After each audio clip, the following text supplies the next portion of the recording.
Good morning, wrestling fans, and welcome to another exciting edition of PWR Today this Wednesday, July 27th, 2022. This is Matthew Thomas, joined alongside Linda Kay. Linda, did I make the year and the day and the month and the whole 9 yards feel special? Yes, and from what I understand, it helps whenever we get these posted that we get a timestamp. Apparently, that helps. What I hear. Absolutely.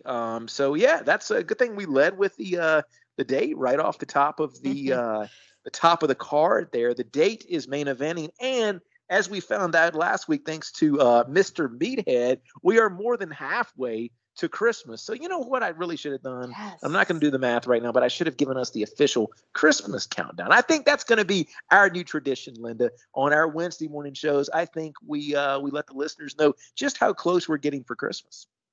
Let's do that. Something to kind of spice it up, if you will. Exactly. And here's the thing. I know what I want under my tree and in my stocking. And those are really only the two things that make sense. But come Christmas time, I know exactly what I want for my presents, what's on my list for Santa. And Linda, that would be apparel from our wonderful partners at Collar and Elbow. Make sure to go to collarandelbowbrand.com.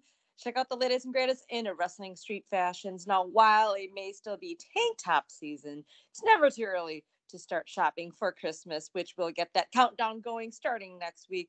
But if you want to save a little extra cash, saving 10% off your order each and every time you order from collarandelbowbrand.com, use promo code LindaK. That's LINDAKAY. Save that cash. Hey, Linda, since Labor Day is coming up, I wonder if they sell maternity clothes. Labor. Oh.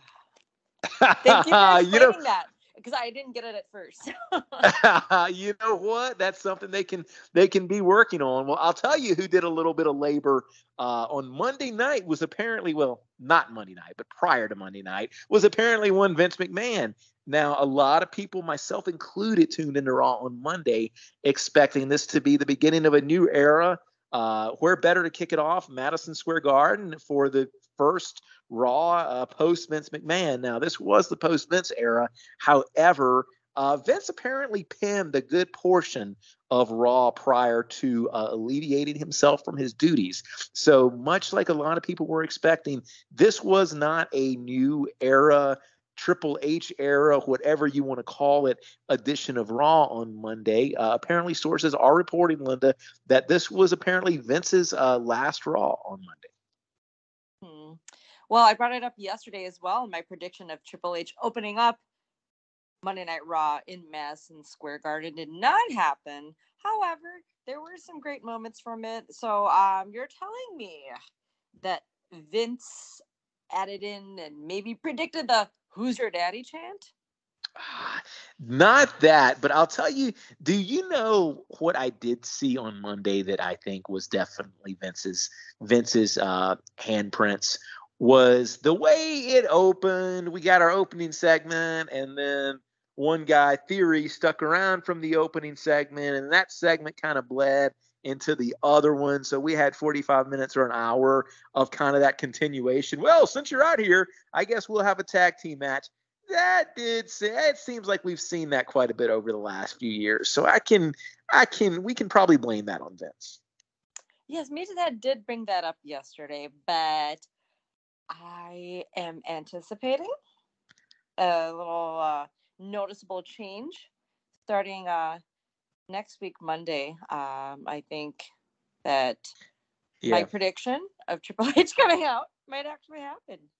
I certainly hope so. I mean, that will be a new shot in the arm for the company. And I mean, we're coming on the heels of the TV14 announcement now.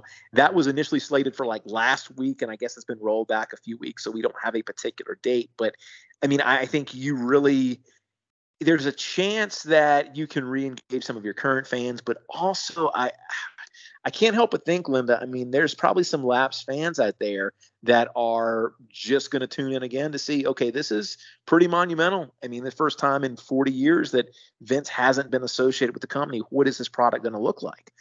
So I think this is their chance to really, get some new eyes on the audience and maybe get some people, back in the fold. So overall, I think it's an exciting time for, wrestling, an exciting time for WWE. And with having, Oh, I was just going to say that we have the AEW faithful that may want to check it out just because it's going to be TV 14 as well, to just compare and contrast how it is with their beloved product AEW. And one more bit of news. This is breaking as we come onto the air. You and I didn't run over this earlier, but apparently there is also a report out there from former WWE talents, and it seems the sentiment, as you would expect, a lot of people that have left WWE now saying that had Triple H been the one in charge, that would not be the case. So I don't have the specific quote in front of me, and I don't necessarily know if the sources were revealed, if these were any former talent that actually gave their name. But I mean, that's not a surprise to many people. But I think what happens now is you have WWE. It's a much more competitive environment just because of who people are potentially working for. I think a lot of the people, a lot of your Adam Coles, a lot of your more independent style workers that kind of came up, with Triple H during his time at NXT. I think really what's going to come out of this is potentially WWE having a little bit stronger bargaining power, not just dollar-wise, but for, potential creative and potential, what will how will I be utilized over there, as opposed to just some kind of crazy repackaging of whatever character that gets lost in the shuffle. Yeah, I was going to add that there's connections that Triple H may have with certain individuals that are very strong, and if it's in his vision being head of creative now to bring them back, perhaps there could be some persuasion. It may not take too much of persuasion, just given their relationship, or if it's someone like you mentioned that has, come up through the rankings through the NXT days when Triple H was there. Should be interesting to see if we do get some returning stars, and I didn't think too much about that till now, so thanks for bringing that up. So they're going TV 14 and Triple H is in charge. I think Cody's probably going to bleed a lot. I see that in our future. I see a bloody Cody Rhodes in everybody's future. Hopefully not. Well, flamed on fire type of. Yeah, hopefully not on fire, and hopefully not his pec. Hopefully not a bloody pec either. Hopefully not in flames like the Fiend was. Ooh, which we haven't seen him in a while, have we? No, except that one time at ringside at SmackDown where Pat McAfee kind That's right. That's right. Well, he's got to buy a ticket just like everybody else, like JD McDonough last night on NXT. Well, if a bloody Cody is in our future, what's in our past was NXT 2.0 last night, kicking off with a returning Zoe Stark after winning the Women's Battle Royal to earn her shot at the NXT Women's title. Zoe Stark opens the show with a strong promo. She would soon be interrupted by Cora Jade and then by Toxic Attraction. Linda, this would actually set up a match for the middle part of the show. Zoe Stark making her in-ring return to singles action against Gigi Dolan a little bit later. Nice to see Zoe Stark kicking off NXT, given just her huge return last week, how excited the fans were, how pumped up she is. She did great on the mic, just talking back at Toxic Attraction. So I'm happy to see the crowd being very receptive with her return, and just to see her back in ring. She is an awesome talent, and there is that story just continuing from prior to the injury, the match with Toxic Attraction. So this is something good. I like that they're just continuing. There's already a story behind it, and is it confirmed that she's going to get that match against Mandy? I believe it's confirmed. I mean, basically, it kind of seems like they're doing the story of, all right, you've got to defeat Toxic Attraction, then you can eventually get to Mandy. I haven't heard a date set, but I think that in Zoe Stark, we are probably looking at our next NXT Women's Champion. I think so too. Yeah, it feels like a push. Like, it doesn't feel like just the next person in line. You know, she had a decisive win last week. It was a decisive return. And let's not forget, she opens up the show this week. And NXT 2.0, like, their book ending strategy, when they're ending one week with somebody and opening up the next, normally that is because it doesn't feel like it happens a ton on NXT 2.0. I think it's very deliberate, and I think that, you know, we'll see her with the title sooner rather than later.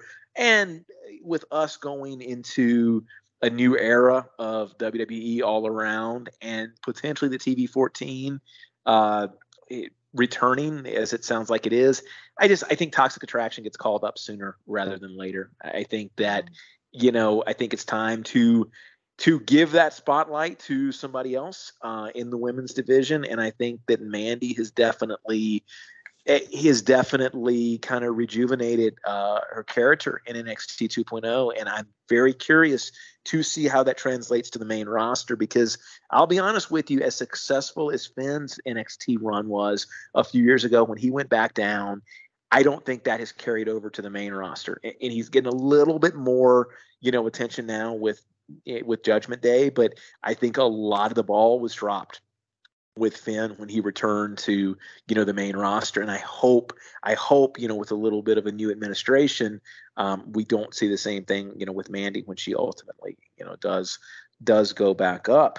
Our second match, or I guess really our first match of NXT last night, we would get Grayson Waller going up against Wesley. Grayson Waller picking up the win after a little bit of interference from actually interference from the crowd.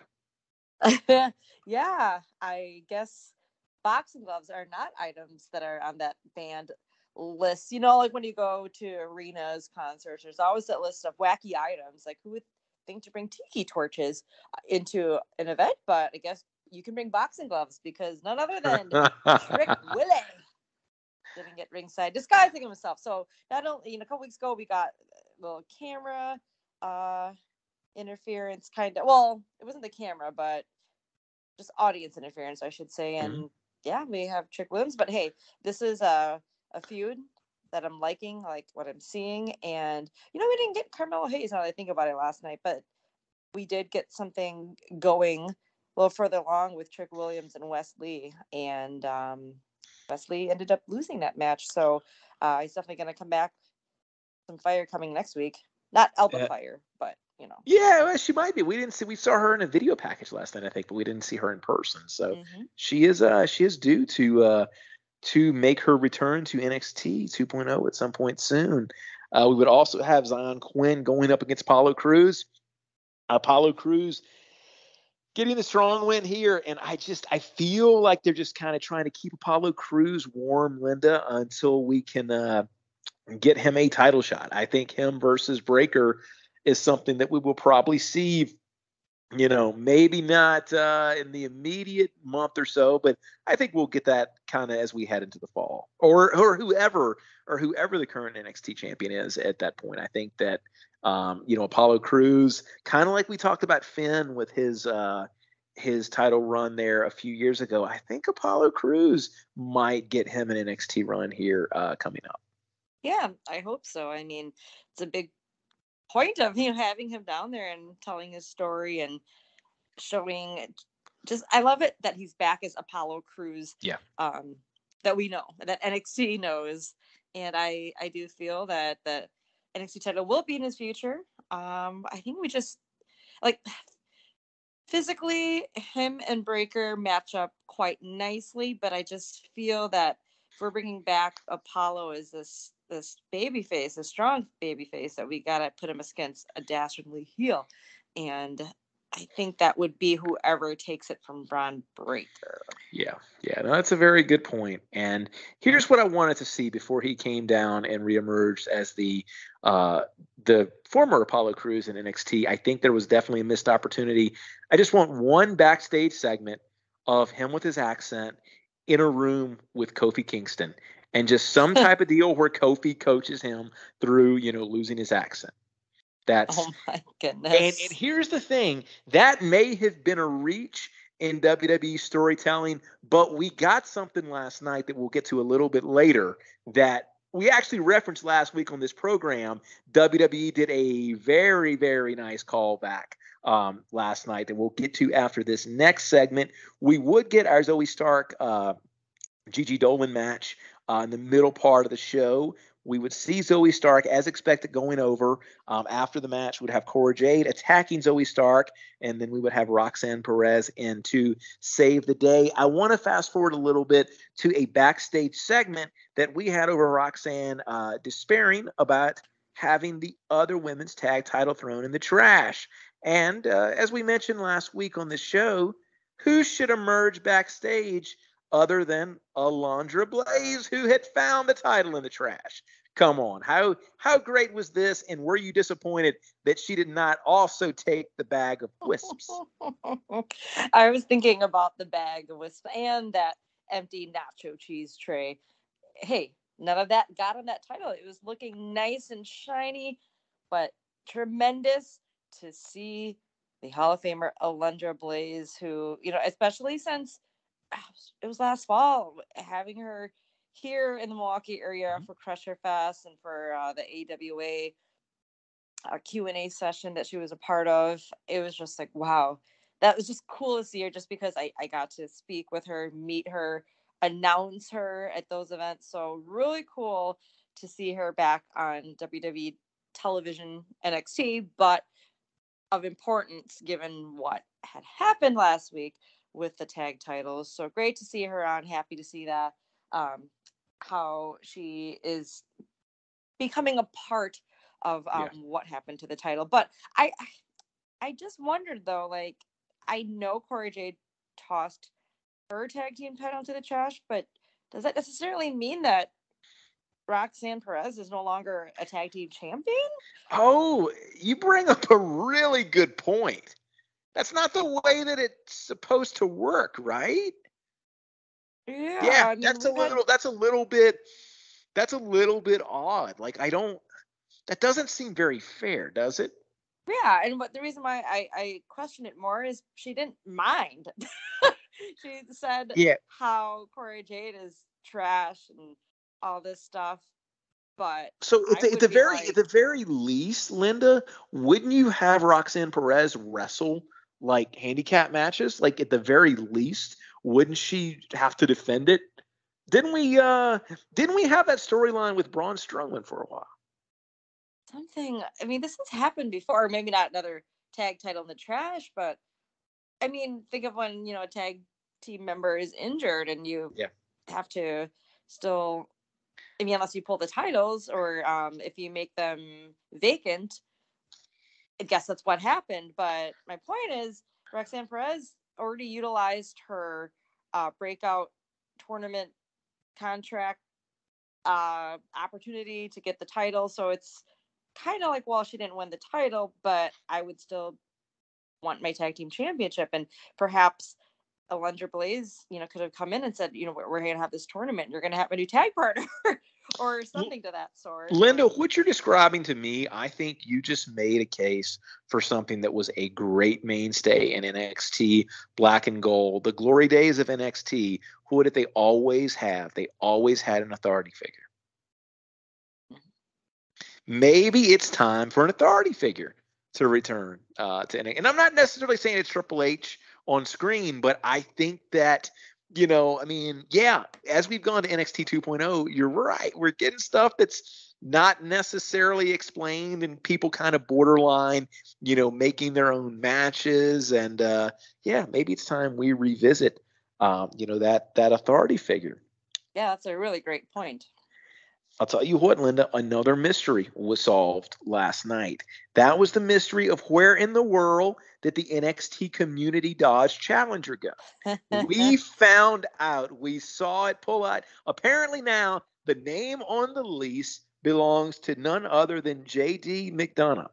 And I said last week when we had the segment of him explaining the anatomy and his little skeleton buddy, or maybe it wasn't a skeleton, maybe it was what do you call it? It wasn't physicians. Yeah. And it wasn't quite a cadaver. Yes, not cadaver. It was like maybe like a fake cadaver or something. But anyway, I said this guy has potential if they keep going this route. And my goodness, we had JD in the crowd, and we discussed this earlier. What the age range of the NXT 2.0 crowd last night probably went from 80 to like 8. That was the most diverse age range that I had ever seen. JD is seated like 2 seats down from a child, and then he's like seated 2 or 3 rows up, from two senior citizens. Like, that was a great NXT crowd. And don't forget, our Jersey guy was there. He's not missing. He was there with his Jordan, with his black and green Jordan jersey last night, so he was not left out. But JD would go over the danger of popcorn, which is something not a lot of people realize. He made it known that it's not necessarily a safe practice to eat popcorn, and I think he's really touching on something important here, because like really what you got to watch out for with the popcorn, it's the unpopped kernels, or the deceitful ones, the kernels that you think are pop, you bite into and you get the normal fluffy popcorn texture, but then you bite down on a hard kernel, and I usually don't find those kind of kernels though in a fresh bag of Knight's popcorn, though. The best popcorn, not just in Milwaukee, but the world.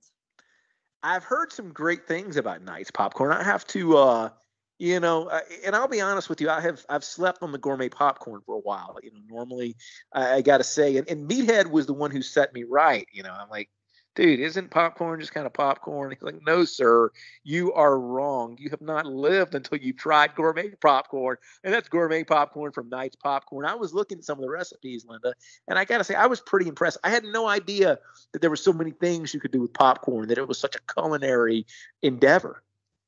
I can't wait till you come back. I mean, maybe you might get a surprise shipment in the mail, or when you are back, though, there's no way you are leaving without taking home some huge 5-foot bags of Knight's popcorn, which, by the way, is my size. Interesting. Yes, that's a large quantity of popcorn. What happens when you get to the bottom of it though? Like, do you have to like get in it and like dig out the last little bit? It's still the fluffy parts, but that's where just like in a bag of most snacks and chips and whatnot, there's still that extra flavor, that extra seasoning at the bottom. So there's always some good stuff at the bottom. But JD McDonough scoping through the crowd there, having something interesting to say about everyone. It was kind of odd. Is this, like you mentioned, kind of a continuation maybe of him with that physician's mannequin last week? That is he just a smartass, or is he that intelligent? Or I'm just wondering. Yeah, I think what it reminds me a little bit of, and I can't say that I'm well versed enough to speak of it, other than just a broad overview.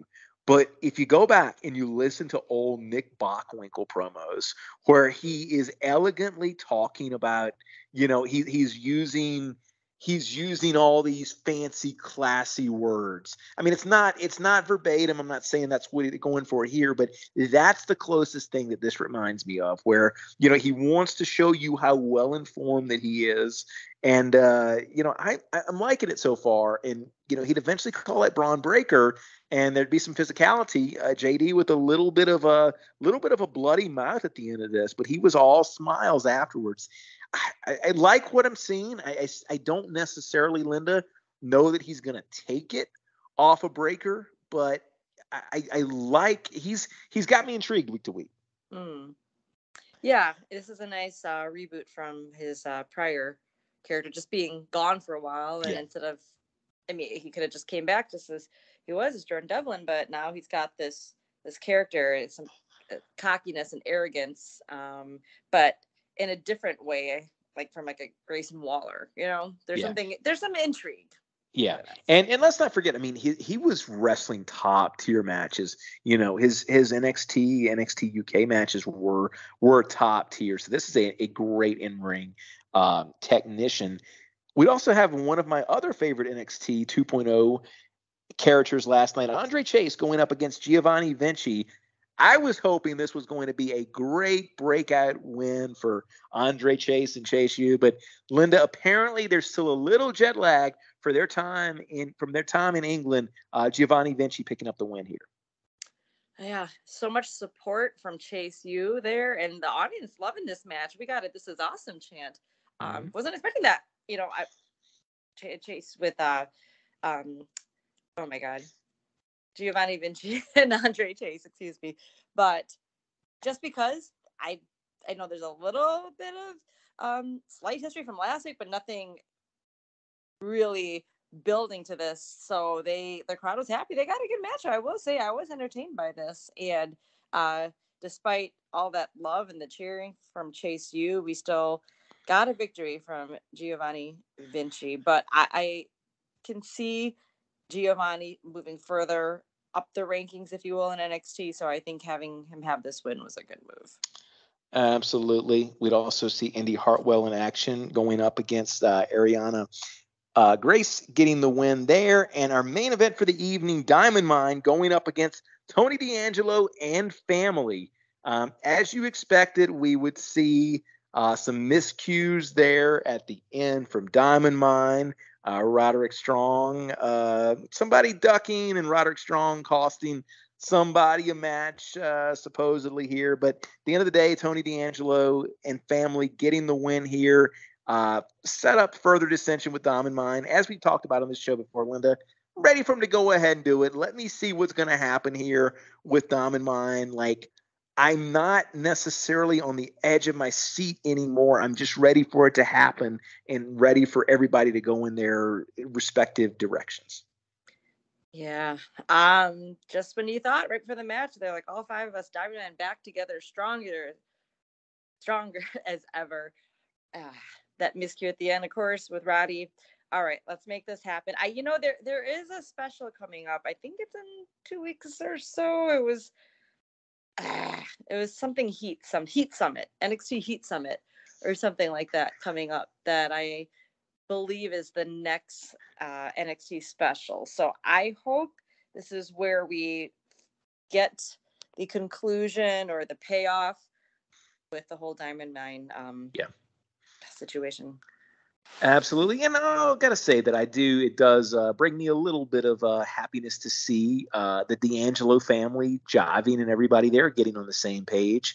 Well, let me tell you what page you're going to want to be on tomorrow. It's the PWR Today page, as me and the man they call Meathead reconvene. We didn't get together last week and review Dynamite. You and Linda, you and Meathead had Dynamite. But now this is going to be more of a standard week here in PWR land. So me and the man they call Meathead discussing the return of Bryan Danielson. He's been going so long I can't remember his name.